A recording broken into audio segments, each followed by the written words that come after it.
La crème fraîche. Bonjour à tous et bienvenue dans La Crème Fraîche, le podcast des backstage de l'événementiel et du monde du spectacle. Aujourd'hui, nous sommes au théâtre du Palais Royal. Et Pas mal, hein. Une des plus belles salles de Paris, On peut le le plus beau dire. théâtre de Paris. Ouais, on peut le dire. Je suis en compagnie de Benoît Solès qui est à côté de moi, que vous voyez à l'écran si vous regardez cet épisode sur YouTube, puisque vous pouvez, je le rappelle, le regarder sur YouTube ou l'écouter sur toutes les plateformes dédiées. Ce soir, il va jouer sa pièce devenue mondialement connue qui s'appelle La Machine de Turing. D'ailleurs, c'est la représentation numéro combien ce soir ? Alors, on est au-delà de 860 représentations à Paris. Et en France, il faut ajouter les dates de tournée. Et il se trouve qu'on en a fait à peu près 300. Donc, je te laisse faire le calcul. Plus la représentation à l'étranger, parce que la pièce se joue actuellement à Séoul, en Allemagne, et vient de démarrer à Montréal, où je vais d'ailleurs lundi voir la production canadienne. Ok. Donc, on doit être à 1500 global. 1500 fois la même pièce. Mm. Incroyable. On va évidemment raconter l'histoire de cette pièce qui a propulsé Benoît Solès au sommet du théâtre français en étant récompensé de 4 Molières en 2019. Ouais. Et puis, c'est une pièce qu'il joue encore aujourd'hui, 5 ans après sa date de sortie. On va aussi s'intéresser au backstage de la carrière d'un grand comédien français qui a joué, selon sa page Wikipédia, donc on prend la stat avec des pincettes, mais dans 33 pièces depuis 1994 et dans à peu près 30 films au cinéma et à la télévision. Oh là là, 33 pièces. Bah, J'avais jamais fait le compte. Listé. Ouais, mais non, mais je pense que c'est juste. J'avais jamais fait le compte. Voilà, donc pour ceux qui ne vont pas ou peu au théâtre, parce que forcément ça arrive. C'est mal. C'est mal, mais ça arrive. Vous pouvez vous taper sur la main. Vous l'avez peut-être croisé, ce cher Benoît, dans des épisodes de Boulevard du Palais, Plus belle la vie, Alice Nevers, Julie Lescaut, RIS Police Scientifique et beaucoup d'autres. Toutes ces séries télévisées qu'on voit régulièrement et sur lesquelles parfois on zappe et on dit mais oui, je le connais, parce que c'est possible qu'il y ait des gens qui te voient maintenant et qui se disent « mais son visage m'est pas inconnu ». C'est vrai que ces séries-là, ça remonte à quelques temps, puisque maintenant je fais essentiellement du théâtre, voire exclusivement du théâtre. Mais pendant, il y a quelques temps, j'ai beaucoup tourné, j'ai passé un peu dans toutes les séries télé. Mais moi, je faisais pas des trucs au long cours. Tu sais, j'étais pas le récurrent, j'étais souvent le guest. Okay. Parce que déjà, je jouais au théâtre tout le temps et je voulais pas trop m'enfermer dans les séries. Mais j'ai aussi démarré il y a longtemps dans les sitcoms. Et les gens me reconnaissent, ça doit prouver que j'ai pas trop vieilli. Les gens me reconnaissent encore des sitcoms d'il y a... Des années 2000. Ouais. Bon, comme tu as 35 ans, tu étais très très jeune quand tu les as tournés. 35 ans de carrière. C'est vrai. Bon, on va voir ça aussi. En tout cas, aujourd'hui, je vais poser à Benoît pas mal de questions. Et surtout, ce que ça fait d'aller récupérer un Molière et d'être récompensé pour le fruit de son travail quand on bosse dans cet univers depuis des années, voire des dizaines d'années, et qu'on a la récompense. Qu'est-ce que ça peut faire d'aller sur une scène récupérer un tel prix ? Je vais te poser ces questions-là. Et puis... on va voir aussi si le succès monte à la tête, si tu es devenu multimillionnaire ou pas. Plein de questions de backstage, quoi. Voilà. Okay, salut Benoît, en tout cas. Merci de m'accueillir ici, au théâtre du Palais Royal. Je vais prendre des plans pour que vous voyez exactement où on est. On a décidé de se mettre là pour des questions de lumière et puis pour changer un peu d'habitude. Mais on va prendre évidemment la scène que vous voyez maintenant à l'écran. On va prendre... des images de ce théâtre qui est merveilleux. Merci. Ouais. Je suis content d'être là avec toi. Moi, je suis ravi aussi. Ravi. Et j'ai hâte d'entendre ces fameuses questions. Ma première question, c'est de savoir quelle est ton humeur aujourd'hui. Tu as joué... Est-ce que tu as joué 1500 fois, toi, cette pièce ? Non, parce qu'elle est partie en tournée avec d'autres acteurs. Moi, j'en suis à 800 et quelques. On pose souvent la question, évidemment, est-ce que c'est pas lassant au bout du 800 fois ? Non, pas du tout. Parce que vraiment, et c'est pas une posture de dire ça, c'est la vérité, chaque soirée est différente.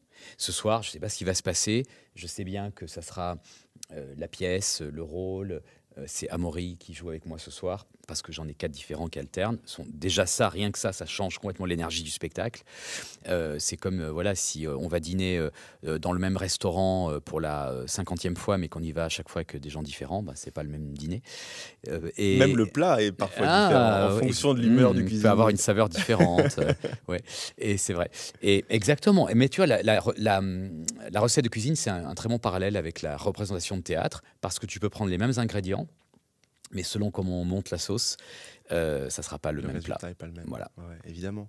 Donc là, aujourd'hui, moi, je veux du backstage. Donc je veux savoir si aujourd'hui est une bonne journée pour toi. Oui, c'est une bonne journée. C'est une journée dite de doublette, c'est-à-dire que je joue La Machine de Turing au Palais Royal à 19h et je saute sur ma trottinette pour aller au Théâtre Rive Gauche jouer à la Maison du Loup. C'est toujours une journée un peu particulière parce qu'il y a ce bonheur de jouer deux spectacles, mes deux spectacles qui sont à l'affiche à Paris en même temps. Et puis comme ça se passe bien et qu'il y a beaucoup de monde dans les deux salles, il y a vraiment une espèce de joie, d'excitation de faire ça. On se dit souvent avec Amaury, quand on bavarde comme ça, lui sur son vélo, moi sur ma trottinette, parce qu'au début on faisait ça en mototaxi entre les deux, mais on va plus vite comme ça, on se dit parfois en se regardant ou même simplement dans l'œil, waouh, tu te rends compte, on vient de saluer au Palais Royal et dans 20 minutes on entrera sur scène au Rive Gauche. C'est un privilège. Donc je suis heureux et d'une manière générale, quels que soient les soucis, tu sais, les trucs du quotidien, le petit truc qui va pas dans la famille, dans le couple ou physiquement, c'est un tel privilège de jouer. Et c'est un truc bien connu chez nous, c'est que quand tu entres sur scène, tu oublies un peu tes douleurs, tes soucis, et on sait que c'est un privilège de jouer, et donc ça efface un peu toutes les lassitudes ou les petits malheurs. C'est une thérapie. Oui, ça peut l'être. Ça peut l'être parce que, par exemple, si tu vas mal ou si tu as besoin des choses tristes dans ta vie, comme on joue souvent des rôles dans lesquels il y a des émotions fortes, souvent excessives. C'est ça l'intérêt du théâtre. C'est pas de montrer des choses quotidiennes, banales. C'est de montrer souvent, en tout cas c'est le cas dans mes pièces, des émotions excessives, des destins. D'exacerber un peu tout, quoi. Exactement. Du coup, que ce soit de faire le clown dans une comédie ou d'émouvoir les gens dans une pièce dramatique, ça te permet, en jouant avec tes émotions, eh bien, tout simplement de les faire sortir. Et je crois qu'il y a quelque chose qui nous fait aller bien. Ça fait du bien de jouer, en fait. Ouais. Tu te rappelles de Heath Ledger ? Bien sûr. Toutes les théories qui disent qu'il serait rentré trop dans le rôle du Joker, et c'est ce qui peut-être aurait causé sa perte, les dérives vers la drogue, etc. Quel est ton avis par rapport à ça ? Ce sont des légendes. J'y crois pas beaucoup. On dit ça, par exemple, d'Isabelle Adjani en France, qu'on se moque gentiment d'elle en disant qu'entre deux prises, il faut l'appeler par le nom du personnage ou qu'elle rentre chez elle en costume.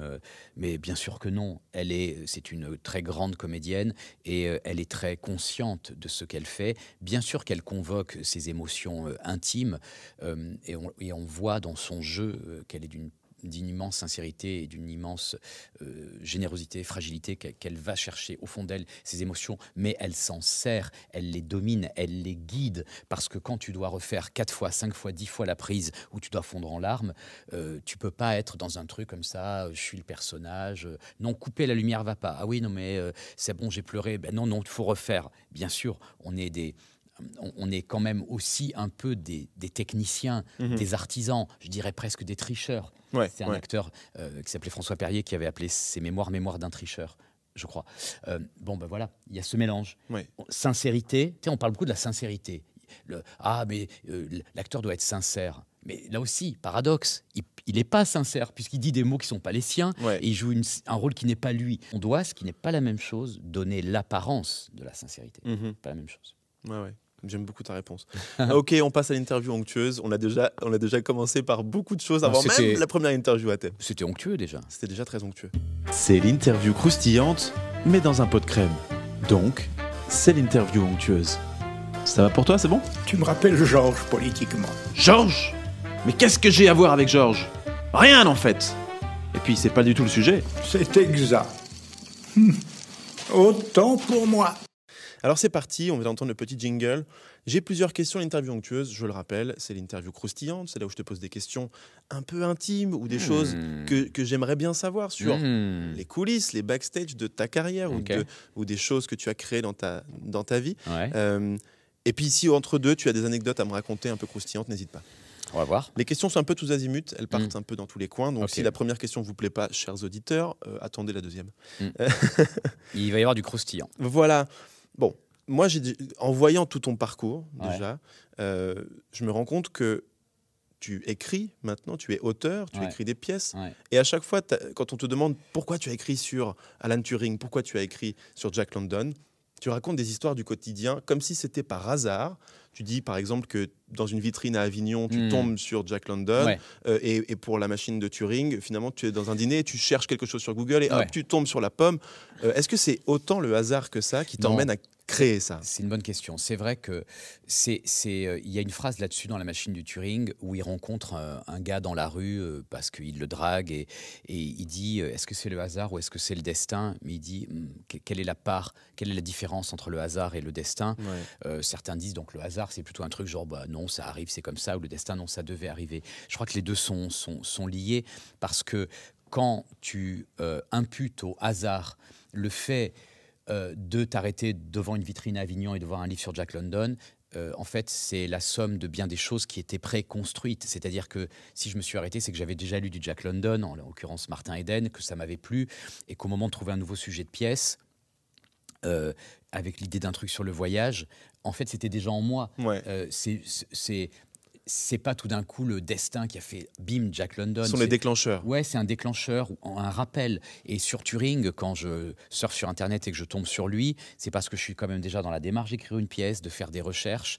Et je suis qui je suis touché par ce qui me touche. Et en voyant quelques lignes sur lui, mais moi je vois ça et je m'y arrête. Je passe à une autre question, mais tu es un homme engagé. Tu t'es impliqué dans la politique dans ta vie, tu as fait des choses comme ça, tu es un homme assez engagé qui a des idées. Est-ce que ça a un impact énorme sur ce que tu écris et ce que tu crées? Parce qu'en l'occurrence, Jack London, etc., La Machine de Turing, c'est pareil, ce sont des rôles engagés, ce sont des pièces engagées, des pièces sérieuses. Est-ce que tu peux faire le clown demain? Oui, faire des trucs plus légers. Juste avant Turing, j'ai joué Cyrano, et juste avant Cyrano, j'ai joué une pièce de Tristan Petit Girard, mon metteur en scène, qui s'appelle Rupture à domicile, où je faisais vraiment le clown. Mais vraiment, j'étais là pour faire rire et jouer un personnage menteur, veule, ridicule, souvent pathétique. Oui, on doit pouvoir tout jouer. Idéalement, un bon acteur, je ne sais pas si j'en suis un, c'est pas à moi de le dire, mais un bon acteur doit pouvoir dans des pièces différentes ou dans la même pièce, idéalement, même pourquoi pas, vous faire rire et vous faire pleurer. D'ailleurs, dans les grands rôles, on a souvent la palette ultime d'aller du rire aux larmes. Dans Cyrano, il y a ça. Dans Turing, son destin est tellement extraordinaire et sa personnalité tellement complexe, on verra là encore tout à l'heure, tu me diras, mais normalement, j'espère emmener le public du rire aux larmes. Ouais. J'espère. Bah écoute, on verra. Je te le dirai encore une fois. Tu me diras. C'est parfait. Quand on fait une pièce comme ça qui a 4 Molières, déjà, j'imagine qu'on s'y attend pas. Non. Tu te dis pas, je vais faire un truc qui va faire 1500 représentations et 4 Molières.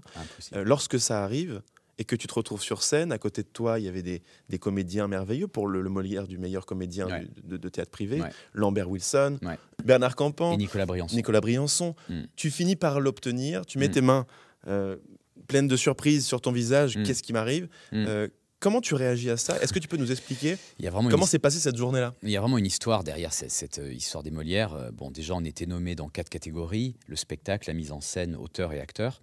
Et moi, quand j'ai commencé le théâtre, par exemple, c'est pas que je rêvais de gloire, hein, mais c'est vrai, je l'avoue, je rêvais, je me disais un jour le Molière de l'acteur, mais ça me paraissait évidemment inaccessible. Et du coup, parfois, dans le secret de ma petite tête, je répétais un éventuel discours pour recevoir le Molière du comédien. Et ben, figure-toi que quand j'ai appris que j'étais nommé, ça m'a fait très plaisir. J'ai appelé ma mère, qui était en pleurs et tout, comme il se doit. Et les jours ont passé, le jour de la cérémonie s'est rapproché. Et je te jure que c'est vrai, je me suis retrouvé assis dans la salle, au milieu de toute l'équipe, en smoking et tout ça, et j'avais rien préparé. Alors que j'attendais ce moment depuis des années, que j'avais répété des centaines de milliers de discours, au moment où j'y étais là, où j'étais à quelques mètres, peut-être les derniers les plus durs, entre la nomination et la victoire, disons, mais j'avais rien préparé. Rien préparé. Pourtant, tu n'avais pas rien à dire. Bah, j'ai improvisé quelque chose, mais je te jure que j'avais rien préparé. C'est fou quand même. Et le stress, l'adrénaline, on donne ton nom, tu te lèves, tu vas récupérer le fruit de ton travail. En plus, ce jour-là, ils ont fait un suspense de 5 minutes. 5 minutes J'ai avant. Une question là-dessus sur le quiz de fin d'épisode. Oh la vache, c'était dur, c'était dur. Et puis voilà, c'est une très très grande émotion. J'ai failli craquer sur scène. Il y a un moment, je le dédie à un ami, directeur de théâtre, qui s'appelle Emmanuel de Chartres, mon Molière, et de l'acteur. Et au moment de prononcer son nom, ça me ramenait tellement à des années de travail, des années où de besogne, quoi. Ouais, et puis de doute, et puis j'étais vraiment très très ému. C'est quand même un très beau moment. Aujourd'hui, On a été très très largement célébré avec les 4 Molières de la machine de Turing. Évidemment, aujourd'hui qu'on en rêverait pour la Maison du Loup. Et tu vois, bon, j'ai gagné une fois. Maintenant, est-ce que je regagnerai une autre fois ou j'espère, par exemple, Amaury dans la Maison du Loup, il le mériterait. Et Anne aussi. On verra. En tout cas, si ça se reproduit, ça sera la même émotion que de rêver de monter sur scène, recevoir un Molière. Ouais, je comprends. Est-ce que ça monte à la tête? Est-ce qu'au bout d'un moment, tu te dis, bon, ça y est, je rentre dans une autre sphère, maintenant, il faut m'appeler Monsieur Solès? Non, alors certainement pas. Mais c'est imagé ma question. Ouais, mais soyons honnêtes, j'ai vraiment demandé aux copains, après tout ce succès de la machine de Turing, et les gars, si je chope la grosse tête, dites-le moi, surtout dites-le moi. Ils m'ont dit jusqu'à non, heureusement, j'espère. Mais soyons francs, bien sûr, tu changes de dimension. Ouais. Quand tu as le Molière de l'acteur, le Molière de l'auteur, tes pièces se mettent à être jouées dans plusieurs pays. Turing s'est joué dans 10 ou 12 pays, 13, 15. C'est toi qui gères le business justement de l'exportation de cette pièce? Non, j'ai un agent littéraire qui s'appelle Suzanne Sarquier, qui est l'agent d'Alexis Michalik, d'Éric Emmanuel Schmitt, de Florian Zeller. Merveilleuse et personne et immense agent, et c'est elle qui propose des spectacles à l'étranger, et on va les voir, ce qui est très plaisant. D'ailleurs, lundi matin, je pars à Montréal pour voir Turing au Canada. Incroyable. Tu vas voir ta pièce à l'autre bout de la planète. Ouais. Et elle se joue l'Atlantique, on va dire. Voilà, elle se joue à Séoul en ce moment. Elle se joue encore en Allemagne. Elle se joue en Hongrie, en Slovénie. C'est dingue. C'est fou. Tu as été à Séoul, tu as fait comme ça, tu as vu ta pièce dans d'autres langues? Je l'ai vu en allemand, je l'ai vu en grec, je l'ai vu en slovène, en hongrois, en espagnol. Et alors? C'est incroyable, parce que c'est des mises en scène hyper différentes. Ouais. À Athènes, le mec, il joue la pièce tout seul. Ok. Alors que, bon, déjà, on est deux, il y a du boulot. Lui, il le fait tout seul. Il fait le rôle d'Alan, et à Moritz, il fait 3 rôles dans la pièce. Tu vois. Et le mec, il fait tout. Il fait les 4 rôles. Ouais. Et c'est bon? Il est super. Et à Montréal, au lieu d'un Amaury québécois, il y en a 3. D'accord. Un mec par rôle. Ok, ce qui est plus confortable en l'occurrence. Ouais. Est-ce que, ça c'est la question à 30 millions de dollars, puisqu'en l'occurrence je vais te parler financier, tous les comédiens qui montent sur scène et qui se disent, bon, je fais ce métier par passion, si déjà j'arrive à jouer, c'est déjà merveilleux, mais je vais certainement pas acheter 3 immeubles dans Paris avec mon métier. Ça, c'est sûr. Quand on arrive à avoir 4 Molières et un succès pareil, est-ce que ça y est, tu te dis, ok, je souffle un peu, cette précarité du statut de comédien, je ne l'ai plus, en tout cas je l'ai moins? Alors, oui et non. Oui, parce que comme je suis auteur de La Machine de Turing et de La Maison du Loup, et que Turing est un immense succès, grâce à mes droits d'auteur, je gagne en ce moment très bien ma vie. Bon. Mais je considère que ça reste précaire, que ça peut s'arrêter du jour au lendemain. Écoute, il y a bien eu une pandémie qui nous a mis à l'arrêt pendant pas mal de mois, où tout s'est arrêté et ça a été pas facile de reprendre, et certains n'y ont pas survécu. Donc, on peut, quand on a du succès, tout d'un coup, gagner pas mal de sous, surtout pour l'auteur, et grâce aux droits d'auteur et à bon marché, est bien payé en France. Mais encore faut-il que la pièce marche, ce qui n'est pas souvent le cas, ce qui est même rarement le cas. Et moi, ce qui m'arrive est exceptionnel, mais j'oublie pas, j'essaie de ne jamais oublier que ça peut s'arrêter. Ça peut s'arrêter, donc il ne faut pas s'enflammer, il faut rester la tête froide, d'autant que la pièce d'après peut ne pas marcher. J'ai la chance que pour l'instant, La Maison du Loup marche aussi fort. Mais je crois que même si tout d'un coup tu te mets à gagner des sous, quand tu as vraiment... comment dire, quand on a chié un peu avant, tu l'oublies pas. Tu sais que c'est un métier difficile, qu'il y a des hauts, qu'il y a des bas. La roue tourne. Et ceux qui sont aujourd'hui dans la difficulté peuvent être en haut demain. Et moi qui suis en haut aujourd'hui, je peux être à leur place demain. Et ça doit te forcer à l'humilité, je pense. Oui, mais ça a l'air d'être le cas. J'espère. Tu as l'air d'être en pleine conscience de ça. Merci pour la transparence et l'honnêteté de ta réponse.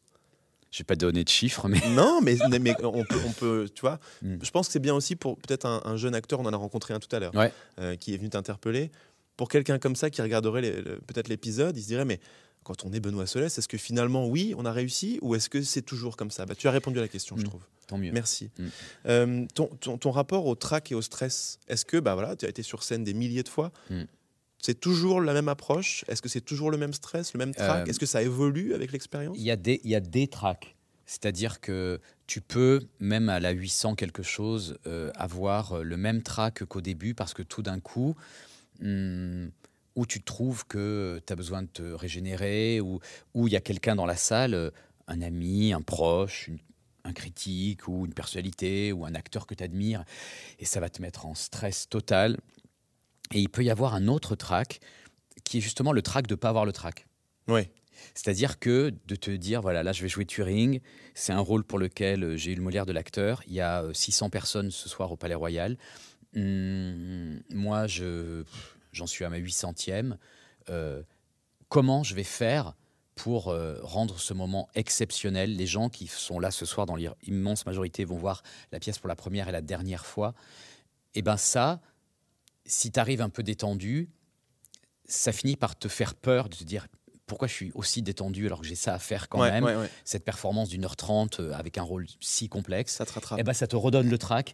Et moi, au fond, même s'il arrive à la seconde d'entrée, au moment d'entrée, il y a toujours quelque chose d'extrêmement... De viscéral. Ouais, de fort. Et puis après, on se sert aussi. Quand on a un trac très fort qui vous paralyse, ben, on fait tout pour se... respirer, essayer de se détendre. Et quand on voit que le trac n'est pas là, qu'on est peut-être en détente, tu sais, parfois tu joues en matinée le dimanche à 15h, tu es un peu fatigué de la veille, de la semaine, tout ça, et ben dans cette détente, c'est là que paradoxalement, tu peux aussi trouver de nouvelles choses, de la fraîcheur.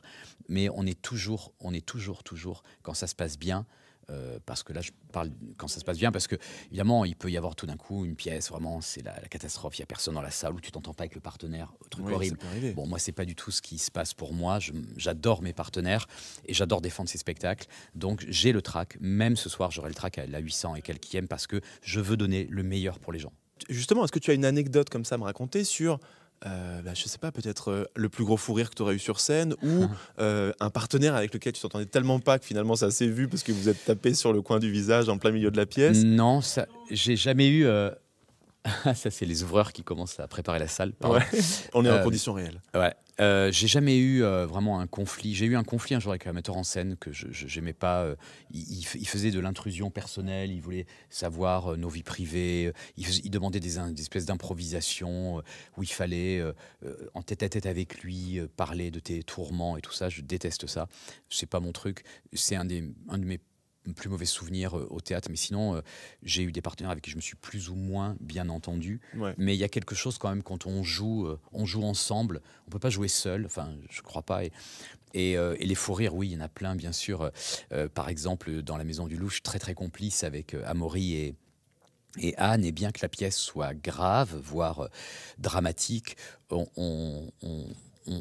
souvent dans l'œil ça frise un peu. Si quelqu'un fait un petit savon, tu sais, un petit truc qui fourche et tout, on le note, bien sûr, et ça peut aller jusqu'à des fous rires, mais il faut pas s'en inquiéter, comme le trou de mémoire, cette angoisse horrible du trou de mémoire, et j'en ai eu, même dans Turing, et même il n'y a pas longtemps, dans une scène là où je fais une conférence, la salle se rallume un peu, donc ça te sort un peu de ta concentration, et là j'ai eu un gigantesque trou de mémoire. Bon, bah, c'est le public au fond, je crois que le public l'a pas vu, mais quand bien même il l'aurait vu, c'est beau de faire en sorte qu'il ne le voit pas. Oui, mais les gens de toute façon adorent les accidents, parce que c'est pour ça qu'ils viennent, c'est pour ça qu'ils sont pas devant Netflix. C'est du spectacle vivant. C'est du spectacle vivant. Et donc, il peut y avoir un truc qui tombe, un truc qui se casse.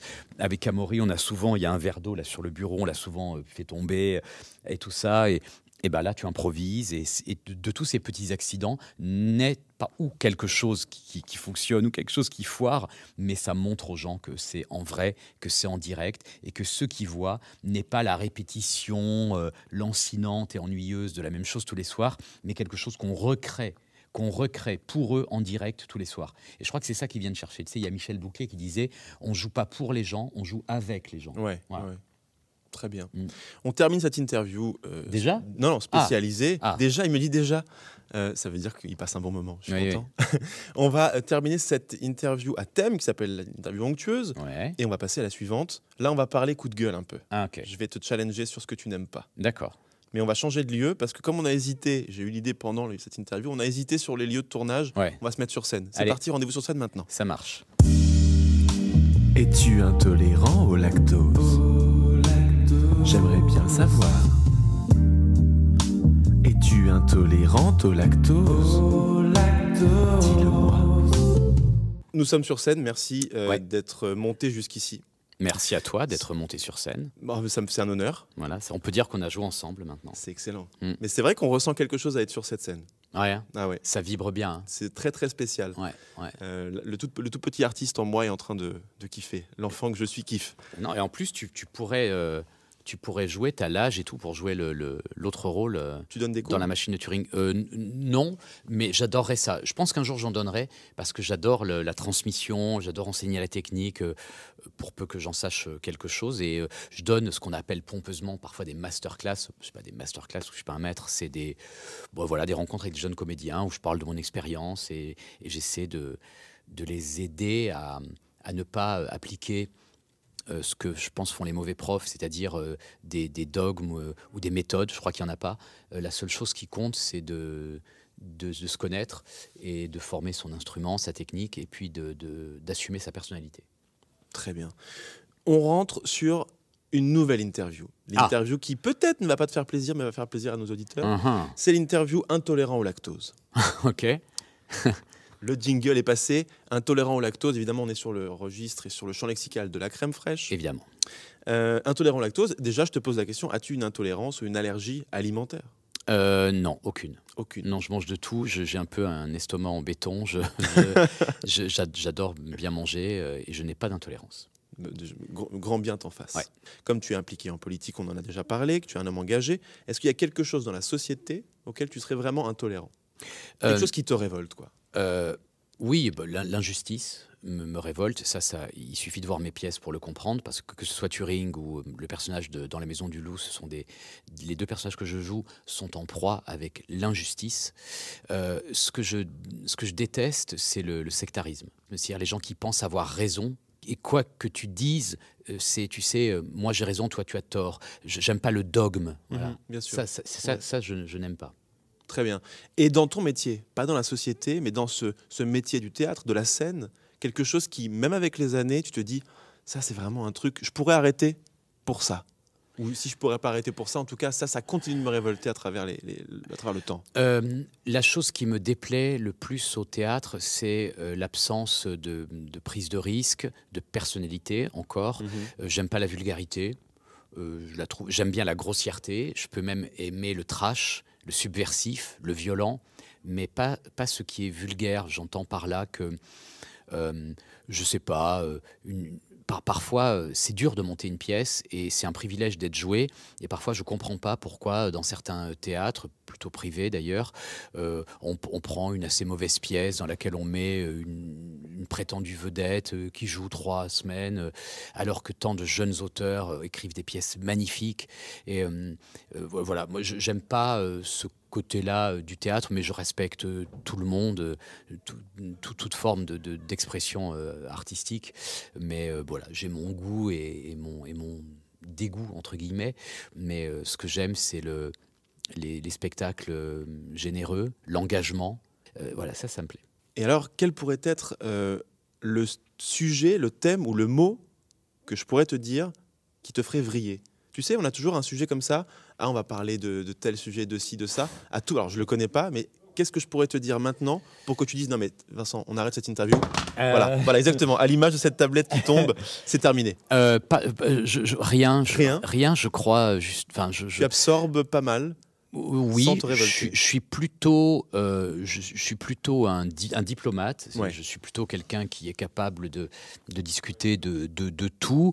Ou alors, je sais pas, le racisme, l'homophobie, que sais-je, la bêtise, quoi. Le truc le plus insupportable, c'est pas une opinion différente de la sienne. Au contraire, c'est merveilleux une opinion différente de la sienne. La chose la plus insupportable, c'est la bêtise, quand même. Ouais. La bêtise. Je pense que c'est ça. Ouais. Très bien. On a terminé cette interview rapide. On passe à la suivante. Et là, ça va être intéressant. Ah ah. Attention, ce jingle est entièrement bruité à la bouche.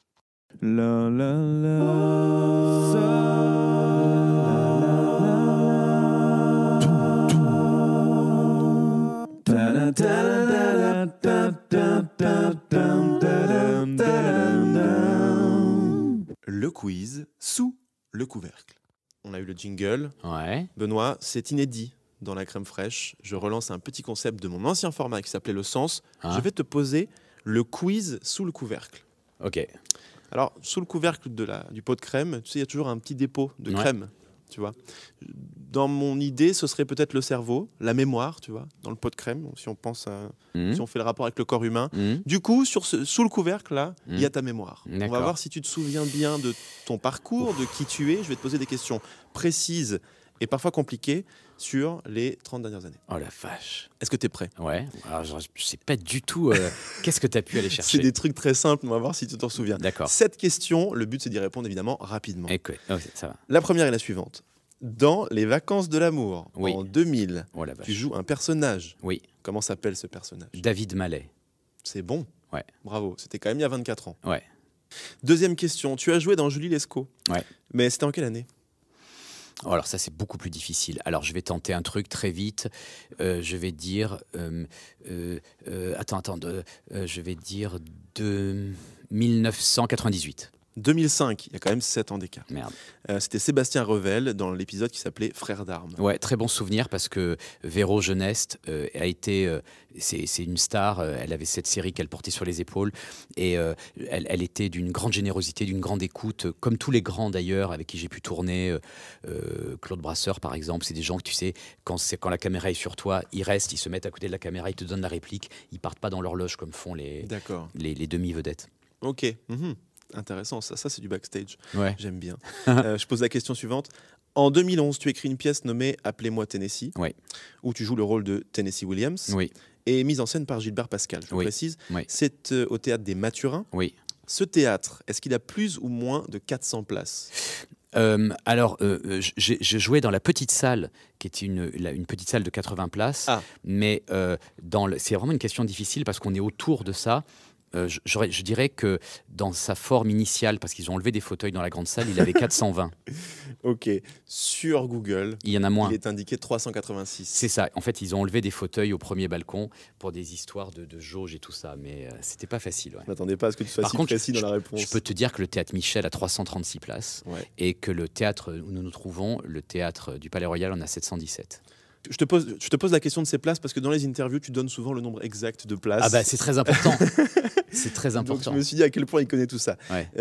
En 2022, tu es nommé chevalier des arts et des lettres par la ministre de la Culture, Rima Abdul-Malak. Oui. Ma question est la suivante. Où est née cette ministre de la Culture? Oh la vache, je n'en ai aucune idée. Je vais dire. Rima Abdul-Malak. Allez, je dis au pif, j'en ai aucune idée. La Tunisie? Au Liban, à Beyrouth. Ah, les Libanaises. En 1979. Ah, les Libanaises, bien sûr. Ouais. Question suivante. Amaury de Créancourt est ton partenaire de jeu depuis plusieurs années maintenant. Ouais. Je l'ai interviewé. Vous pouvez voir un autre épisode de La Crème Fraîche. Quel âge a-t-il? Amo, il a 39 ans aujourd'hui. Bravo. 12 octobre 84, il a 39 ans. On en parle d'ailleurs dans l'épisode où on lui demande s'il est content de prendre 40 ans bientôt. Ouais. Et il me dit, salopard, pourquoi tu me poses cette question? En 99, tu joues dans La Nuit des Rois. Oui. De Shakespeare. Oui. Le William bien connu. Oui. Comment s'appelle ton personnage? Antonio, bien sûr. Antonio, bien sûr. Le capitaine. Celle-là était assez facile.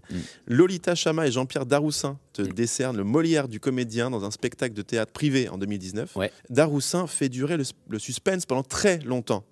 Tu peux voir la vidéo, elle est sur ta chaîne YouTube. Oui, mais combien de secondes se passent entre la phrase « Le Molière est attribué à » et « Benoît Solès ». Combien de secondes se passe-t-il? J'ai 3 propositions. 68 secondes, 90 secondes ou 110 secondes.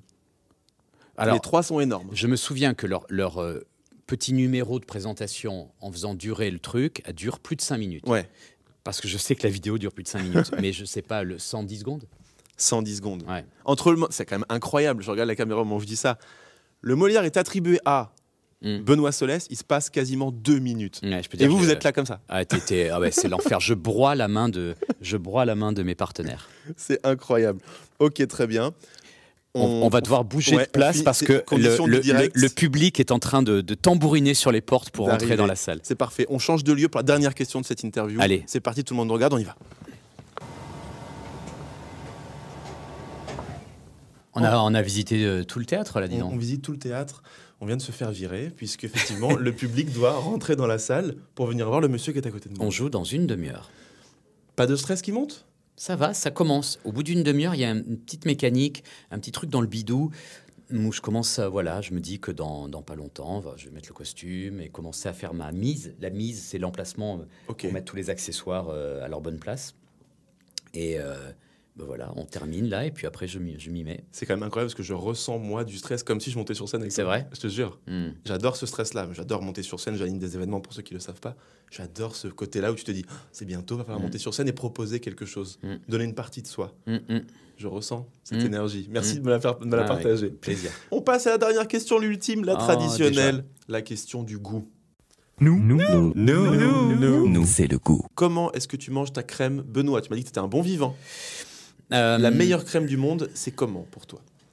Alors, je pense que en ce qui me concerne, c'est avec un bout de baguette, une bonne de la baguette et que je trempe dedans. Non, attends, tu prends de la baguette de pain, tu la trempes dans la crème fraîche. Ouais, parce que... T'es un vrai puriste. Non, mais j'adore le pain, c'est ma passion, la baguette. Et la crème fraîche, moi, mon truc, c'est pas le doigt, c'est pas la cuillère. Le truc que je suis capable de faire et qui n'est pas quand même courant, c'est de manger ça avec un bout de pain, ouais. D'accord. C'est ce qui m'est venu. Peut-être que j'ai mal répondu, je sais pas. Ça veut dire que ça faut vraiment être puriste. Faut vraiment aimer la crème parce que pain crème, c'est pas quelque chose qui se fait. Ouais. J'aime énormément. Bon voilà, désolé. Merci, c'est parfait. On dit un dernier mot sur là où on se trouve parce qu'on n'a pas dit. On est dans une loge où sont passés des artistes exceptionnels. Ouais, cette loge, elle est fameuse dans notre métier. C'est la loge de la vedette au Théâtre du Palais Royal. Elle donne sur les jardins du Théâtre du Palais Royal. On parlait de Rima Abdul-Malak. En se penchant, on peut faire un coucou à la personne qui vient de lui succéder dont le bureau est à l'autre bout du jardin. C'est une loge qui a accueilli Sarah Bernard, Valérie Lemercier, Jacqueline Maillan, Lynn Renaud, et chez les Michel hommes, Serrault. Michel Serrault, Daniel Auteuil, Jean-Louis Barrault. C'est assez comme extraordinaire. Michel Simon. Voilà. Et moi, pour finir, quand j'étais jeune comédien, je venais dans ce théâtre, j'achetais un petit strapontin pas cher à l'orchestre et je venais voir jouer Robert Hirsch, qui était un acteur que j'adorais et qui était dans cette loge, sans doute, forcément, à cette époque-là. Et je le regardais assis de mon strapontin, comme ça, proche de la scène, pour le voir jouer, où quelqu'un sera assis ce soir. Et je me disais, waouh, un jour, si je pouvais être là, la distance à parcourir était en effet très faible, puisque j'étais à peut-être 3 mètres de lui, mais pour autant, ça m'a pris 30 ans. Et aujourd'hui, je suis sur scène, et parfois, je vois... un monsieur, une dame ou un jeune homme ou une jeune fille assis sur ce strapontin, et c'est comme un regard un peu vertigineux que j'ai sur le temps qui est passé et sur le chemin que j'ai fait. 3 mètres, 30 ans. Ouais. On se quitte là-dessus. Ok. Merci Benoît. Merci à toi. Merci pour tout. Avec plaisir. Je suis honoré d'être ici et honoré d'avoir eu cette interview avec toi. C'est moi. Et bon spectacle, je croise les doigts. Allez. On dit merde ou pas? On dit merde. On dit merde. Ciao, à bientôt dans la crème fraîche. Ciao. Génial. Bon, et puis maintenant le spectacle.